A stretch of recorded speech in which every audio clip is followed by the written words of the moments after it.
Salve, salve, Maestro here, and today we are back with our Victoria Free 1.9 United States run. In the last episode, we managed to basically build our economy, take away the Mexican state, and already abolish slavery after winning the war against the Confederates. All of that in less than 10 years. We ended the episode a little bit after the 10 years, but we managed to do it all in 10 years. For this episode, I'm already willing to form our power block, although I need the 500 influence that I don't have it right now. Although I'm improving relations and I could cancel out this in order to form the power block, but I actually want to increase relations. Now, talking a little bit more about the game, I was actually thinking and I said that I wouldn't give monopoly rights for this company because they produce some goods that are used in the construction sector, and by granting a monopoly, it would increase their prices. Right now, I can't grant a monopoly because I have laissez-faire, but if I could, now that we have the prestige goods of precision tools, I actually think that it would be worth it to give a monopoly rights over tooling workshops because then all of the tools in my market would eventually be a prestige good, which would be massive for our construction sector. And the tools are already underpriced in our market, so there is no issue with that. Now, although in the beginning of the game for the United States National Militia, it's kind of a great law because you can get a massive army to fight against the Mexicans and the Confederates. Now, in the start of the middle game, it's not that useful, so I will try to pass professional army in order to build our USA army. And for that, I was looking here. We have this jingoist agitator from the intelligentsia. Like the intelligentsia is kind of weak, only 1.7% of clout, but we can try to put him on leadership and see if we can pass it. And just as our construction queue was ending, we managed to pass professional armies. So that's huge. I will start to build up our army and look after some markets here over Asia. And as I said, no protectorates. And it seems that the Heavenly Kingdom spawned, of course, but it seems that they got alliance with Russia, or at least the Russians sided with them, and maybe it's possible for them to win. Now, something just happened, and this will be massive for the world economy because the Heavenly Kingdom won the war against China. And basically, Heavenly Kingdom is China, but we can exploit them much more because they got no migrations control and free trade. So what I'm gonna do is what I said before. Let's build an army to conquer the Asian markets, just like the Heavenly Kingdom. Now, most of my improved relations are done. We managed to hit plus 50 relations, and now I have enough surplus to form a power block. But I was just checking here, and actually, I was kind of slow to form it because, well, the British already took Venezuela and the Chile. This is not normal. Traditionally, the Great Britain go most over Asia, so we can see that they haven't took somebody like Persia or Siam. But it's okay because I checked and like Venezuela, it's not a protectorate, at least yet. And the same is valid for Chile. But we need to move quickly before the British subjugate them because they are in a sovereign empire, and as such, they can subjugate power block members. So I just customized the power block. It's gonna be a trade league, obvious. I'm gonna go for external trade because internal trade kind of sucks. Like infrastructure is good, but it's not actually very needed. And convoys, like you never have a lack of it. I always have a surplus, so I don't care. The only great thing is this plus 5% company throughput, but I don't think it's more worth it than external trade, which can grant trade capacity, trade advantage, ignores trade advantage penalty from interest, and these influential trade centers, which can increase our influence that we are lacking of. And for the emblems and colors, like traditional American stuff, I don't know why the statue isn't rendering here, but it's like the most American thing I could thought. A memorial of a guy that I tried to make Abraham Lincoln with a flag and an eagle. Like, couldn't be more American than that. And I don't know why there is the flag of Nicaragua, I guess. Of course, not the present flag of Nicaragua, but the one that is in the game. And for the name, I was thinking about giving it the big stick because of the big stick policy. But I actually think I'm gonna call it my backyard. which makes sense, right? Like this is gonna be all my backyard. Not only this, but let's expand our eyes to Asia too. And power block formed. And I'm also thinking that our economy is already in a very good shape. Like if we check our exports here and imports, we're exporting iron tools. So we already have a very stable economy in terms of construction sector goods. So I think it's already time for us to move from protectionist to free trade because of course, what would be America without free trade, right? It would actually be the same because they are protectionist towards themselves, but wants everybody to move to free trade. But let's ignore that and move for free trade ourselves. And now that we got steel frame buildings, I'm already looking towards building the Statue of Liberty, of course, and try to see if I can move from iron frame buildings to steel frame. Although I don't think it's time because like our construction sector is not building most of things. They are mostly privatizing until now. They are actually constructing a little bit, but most of the stuff they're doing is privatizing, I guess. So I don't think it's safe for our economy to move towards steel frame buildings.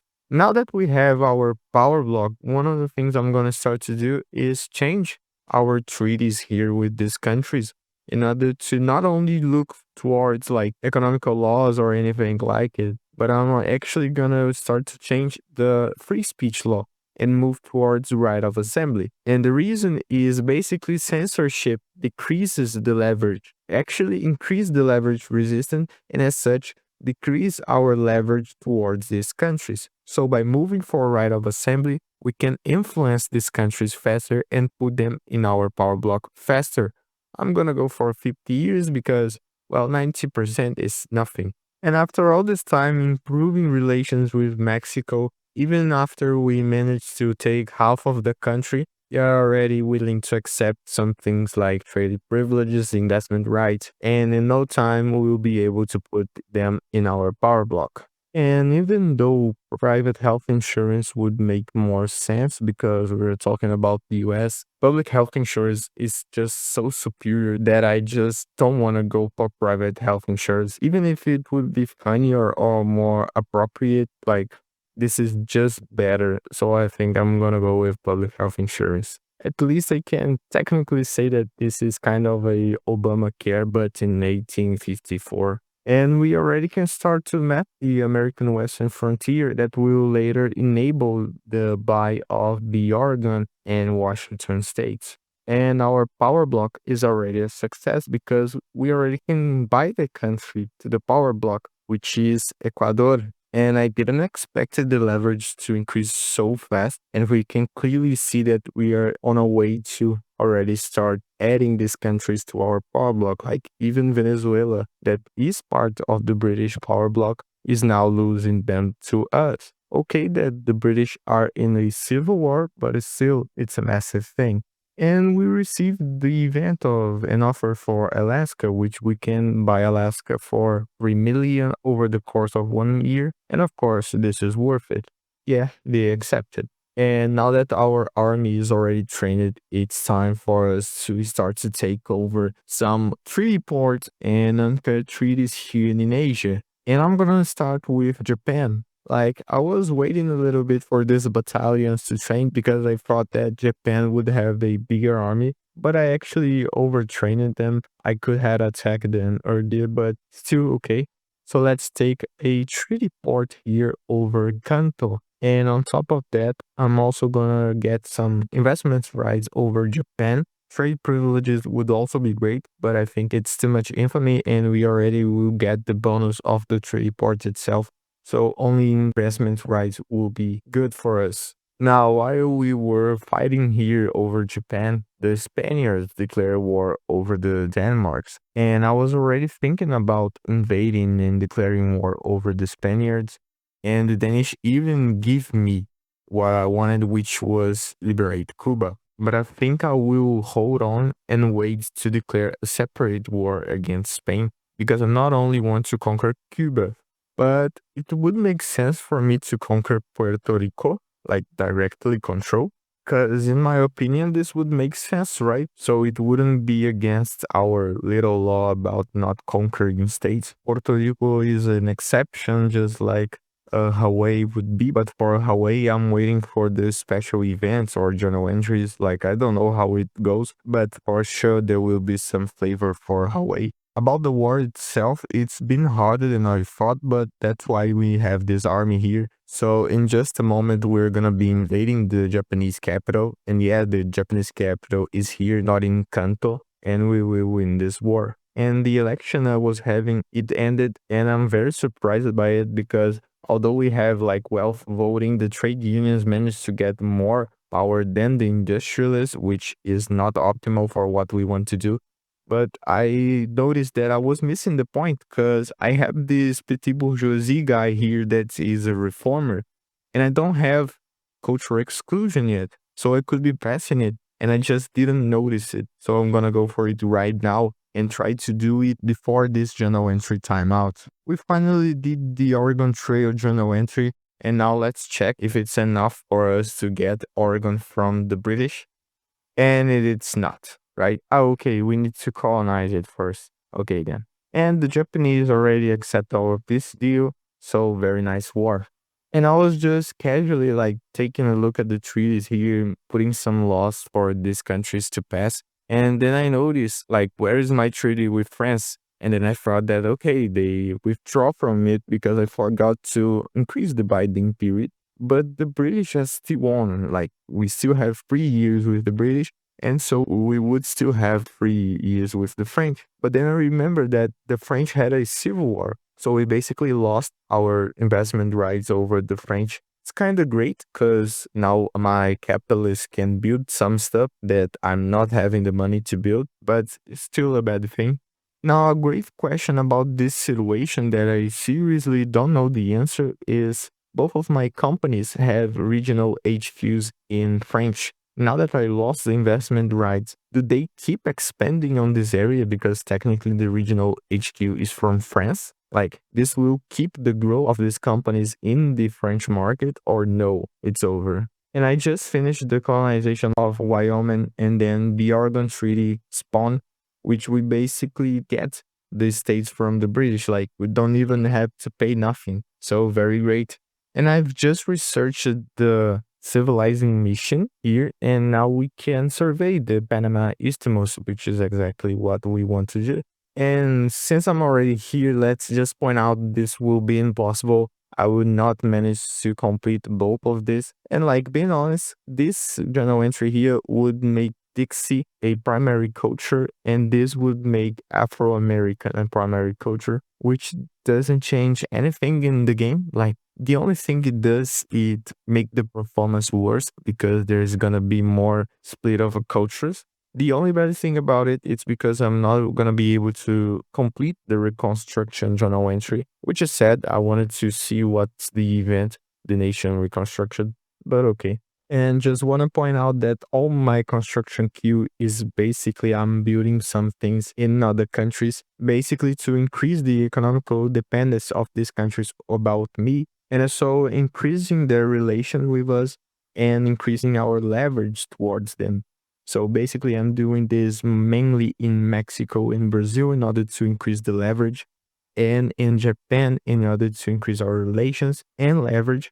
But in the case of Brazil and Mexico, is more to add them to our power block, while the Japanese is to prepare a great position for us to keep this treaty port treaty here, and maybe in the future also add them to our power block. But as soon as this queue ends, which will be in a little bit more than a year, I'll start to build some glass and explosive industries so we can switch from iron frame buildings to steel frame buildings that clearly will consume a ton of goods. Now, despite that, I think it's time for us to take a look back in Asia once again, and I'm talking about the Heavenly Kingdom. So I will do exactly the same thing that I did with the Japanese, which is get a treaty port and investments rights over them. And for that, I'm gonna get some treaty port here on the region of Shanghai. And I just finished the general entry about the Panama Canal.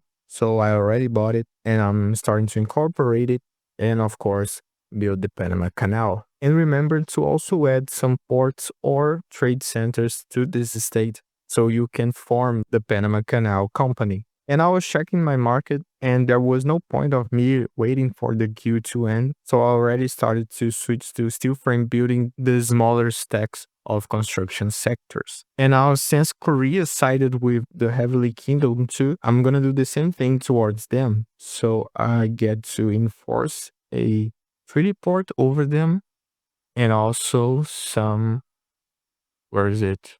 Oh, I can't get investment. Oh, I don't have the maneuvers for that. Okay. Sadly. But okay, at least we got another treaty port here. And probably I'm gonna need to mobilize another army, like one to invade, the other one to keep both of the capitals. And in the middle of the war, we managed to get cultural exclusion. Alright, that it wasn't on time, but still, it's a great change for us in order to not only increase the acceptance of the pops, like who cares about it? I only cares about what agitators I can get or not. And the naval invasion is a success. Now I just need to defend this point. I already set it the generals to defend. And while this will take down the Heavenly Kindle, I will also naval invade the capital of Korea. And a huge turning point here in South America because Chile was once part of the British power bloc, but now they are accepting to join us. So in no time, we're gonna be switching everyone here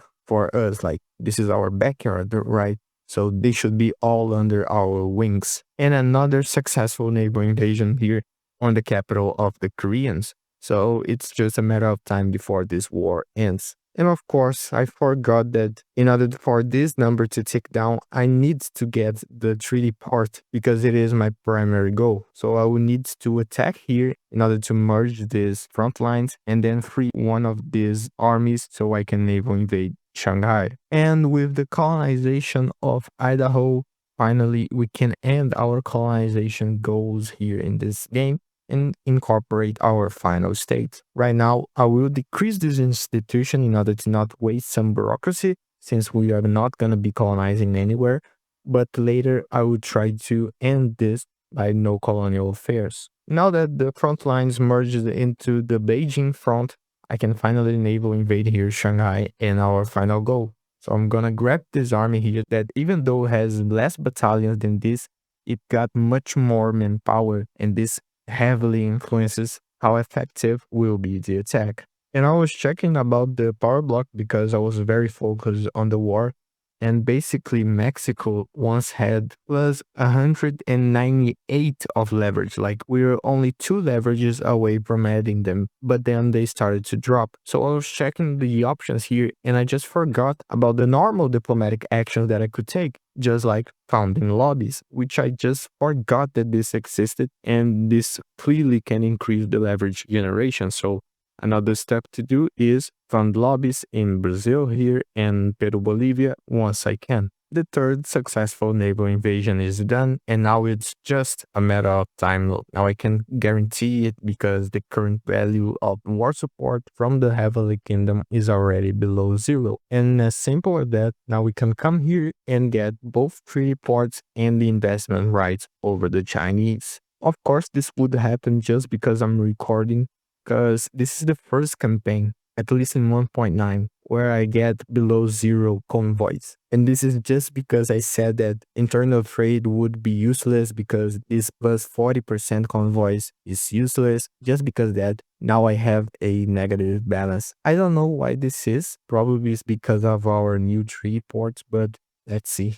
Now a huge milestone happened to the local geopolitics. We were once rivals, enemies. We took half of their states, but now they are willing to be our little puppets. Yes, Mexico wants to join our power bloc, and that's exactly what I'm gonna do. Seriously, I guess it's the first time that I go for foreign investment as one of my power block principles. And the reason is very simple. I want to increase leverage as much as possible since I'm in a trade league. And later, I don't want to rely into the treaties for me to get foreign investments. So with foreign investment free, I get this in all the power block members with lower rank than me.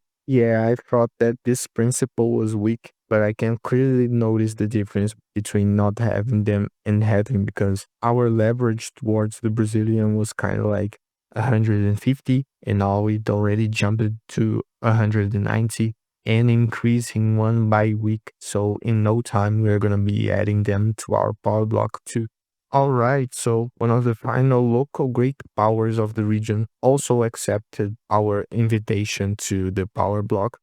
And this guys is Brazil. They already have enough leverage for us to invite them. And with that, we only need to add Peru, Bolivia, and maybe Venezuela. And basically that's it. Like, I'll try to add everyone, but these are the great ones. At least when I'm talking about Latin America. You probably noticed that I had a company slot available and I was just not using it because I was saving for Carnegie Steel Company. But then I remembered that in order to establish it, we need to have this technology here, which is open heart process. But I already had it. Like, I was just forgetting about it. So let's establish one of the special American companies, and they produce this refined steel, which will be very good for our new production methods in the construction sector. Now, since we have the Carnegie Steel Company and they produce a prestige good that will replace the steel, we had a little bit of a problem because the Metalworks Corporation also produce steel, but this is because we granted them one industry rights. So what I'm gonna do is remove these industry rights, making so that most of our future steel mills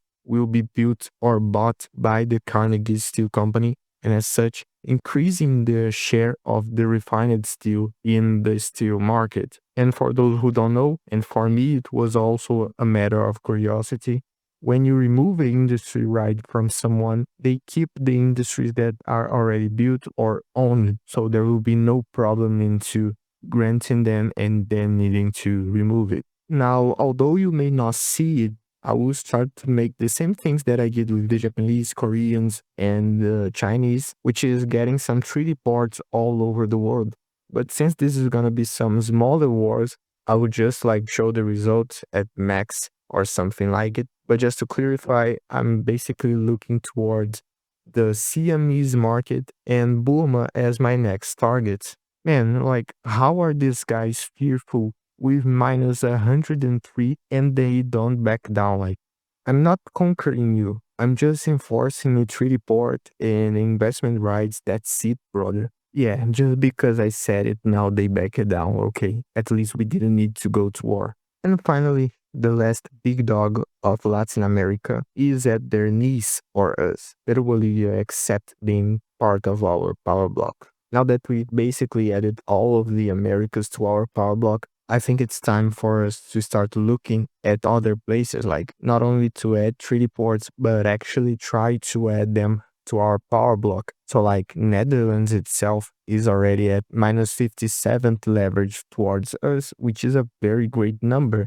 If I try to focus more, maybe we can add them too. But that I will leave for the next episode. I hope you like the video, comment, like, subscribe, and I see you next time.